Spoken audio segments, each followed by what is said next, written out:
Line मारने वाली बहू। रश्मि अपने कॉलेज की बहुत फेमस लड़की है। कॉलेज का ऐसा कोई भी आदमी, चाहे छोटा हो या बड़ा, उसे अच्छे से पहचानता है। रश्मि हर लड़की को लाइन मारती रहती है। उसकी नजर लड़के पर ही रहती है। लड़के उससे डरते हैं और उसे देखते ही भाग जाते हैं।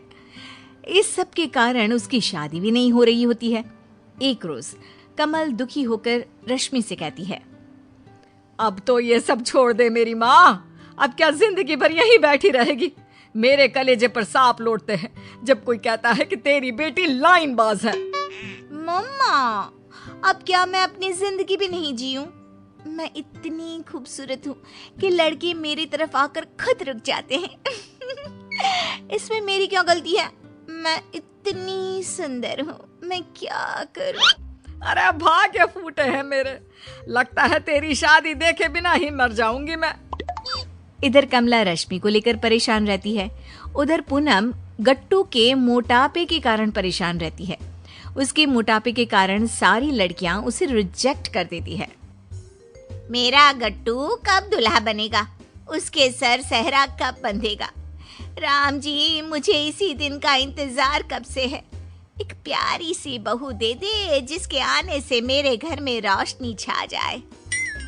कमला रश्मि के लिए लड़के देख देख कर थक जाती है। जो कोई रश्मि को देखने आता है उसे रिजेक्ट करके चला जाता है, या फिर कुछ दिनों तक डेट करके इस रिश्ते के लिए मना कर देता है। एक रोज कमला को रवि के बारे में पता चलता है।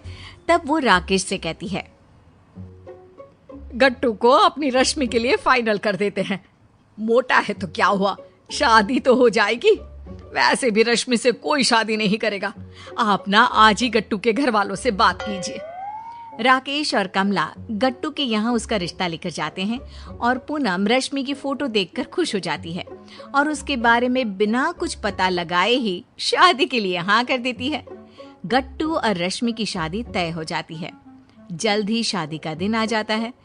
गट्टू और रश्मि फेरे पर बैठे होते हैं और रश्मि अपनी हरकतों से मजबूर कैमरामैन को आंख मारने लगती है। कैमरामैन शर्म से लाल पीला हो जाता है। अगर किसी से कहूंगा तो सब मुझे ही गलत समझेंगे। कहीं मेरी धुलाई ना हो जाए। किसी भी तरह यहाँ से निकल जाता हूँ मैं। कैमरामैन के बाद रश्मि पंडित जी को लाइन मारने लगती है। उसकी ओर इशारे भी करती है। पंडित जी घबराकर जल्दी जल्दी मंत्र पढ़ने लगता है और गट्टू ये सब देख लेता है लेकिन नजरअंदाज कर देता है। फेरे पूरे होते हैं और रश्मि गट्टू के घर चली जाती है। सभी रश्मि को देख फूले नहीं समाते। और बहुत चांद का टुकड़ा लग रही है। अंधेरे में भी उजाला कर दे। बहू भी तो मेरी है। गट्टू की शादी से सभी खुश होते हैं। रश्मि भी सभी के साथ काफी अच्छे से रहने लगती है। कुछ दिन बाद रश्मि अपने घर आए दूध वाले से बातें करने लगती है और धीरे धीरे उसे लाइन मारने लगती है। बहू जी, आप ये क्या कर रही है? मेरा रोजगार बंद हो जाएगा ऐसे तो। ज्यादा सीधे मत बनो। मैं सुंदर नहीं हूँ क्या? कहाँ गट्टू ये मोटा भैंसा जैसा, और कहाँ मैं कितनी सुंदर हूँ मैं। अरे बहू जी, जाने दीजिए ना हमको। दूध वाला रश्मि से हाथ छुड़ाकर भाग जाता है और अगले दिन से आना बंद कर देता है। कुछ दिनों बाद रश्मि अपने घर के नौकर नट्टू के पीछे पड़ जाती है और उसे लाइन मारने लगती है। नट्टू रश्मि से डर डर कर रहने लगता है। रश्मि एक दिन उसे भी दूध वाले की तरफ पकड़ लेती है। मेरी सुंदरता के लोग कायल हैं और तुम मुझसे भाग रहे हो। मेरी तारीफ करो ना। अरे बहू जी, ये सब हम नहीं कर सकत। ये सब सुनने से पहले हमारे कान बहरे क्यों नहीं हो गए? अरे गट्टू बाबा को हमने अपने बेटे की तरह माना है। नौकर वहां से चला जाता है और वापस नहीं आता। पूनम को कुछ समझ में नहीं आता कि ये सब लोग एक एक करके उसके यहाँ काम क्यों छोड़ रहे हैं। एक दिन पूनम की नजर रश्मि पर पड़ती है, जो घर की छत पर खड़े पड़ोस के लड़के को लाइन मार रही होती है। और ये देखकर पूनम की आंखें फटी रह जाती है और वो अपना माथा पकड़ लेती है। कहीं इसी सब के कारण इतने पुराने नट्टू भाई घर छोड़कर तो नहीं चले गए। मुझे दूध वाले से पता लगाना पड़ेगा कि आखिर बात क्या हुई। पूनम अब पूरे वक्त रश्मि की हरकतों पर नजर गड़ाए रखती है और उसे पता चल जाता है कि रश्मि के कारण ही सभी ने काम छोड़ा है। अब मेरे गट्टू का क्या होगा? वो तो किसी को कुछ बता भी नहीं सकता। ये डायन मेरे घर को निगल जाएगी। पूनम नौकर नट्टू के घर जाती है। नट्टू भाई, आपको अपने घर वापस आना होगा। मेरी मदद करनी होगी रश्मि को सुधारने में।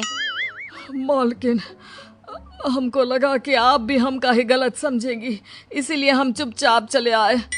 नट्टू वापस काम पर आ जाता है और रश्मि मौका पाते ही नट्टू पर लाइन मारना चालू कर देती है। अच्छा, तो वापस आना ही पड़ा ना? अब कहाँ जाएंगे बचकर आप? मैं इतनी सुंदर हूँ, क्या करूँ मैं? अरे बहू रानी, तुमने तो हमरे सब्र का बांध ही तोड़ दिया है। नट्टू रश्मि को उठाकर एक कमरे में ले जाता है और कमरा बंद कर लेता है। रश्मि की हालत डर से खराब हो जाती है और वो रोने लगती है। ये क्या कर रहे हैं आप? कमरा क्यों बंद किया आपने? आप मेरे चाचा समान हैं। अच्छा, आज हम चाचा समान हो गए। उस दिन कहा थे हम? हाँ, अरे नहीं नहीं, छोड़ दीजिए मुझे मेरी भूल समझ में आ गई है। मुझे माफ कर दीजिए। मेरी वजह से आपको अपनी नौकरी खोनी पड़ी थी। आज के बाद मैं किसी भी लड़के को लाइन नहीं मारूंगी। इतने में ही पूनम वहां जाती है।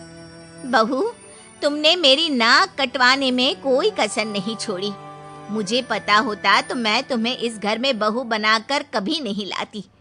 तुम्हें सुधारने के लिए ही मुझे और नट्टू भाई को ऐसा करना पड़ा।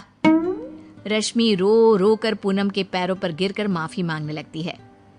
मुझे समझ में आ गया है कि एक लड़की की इज्जत क्या होती है।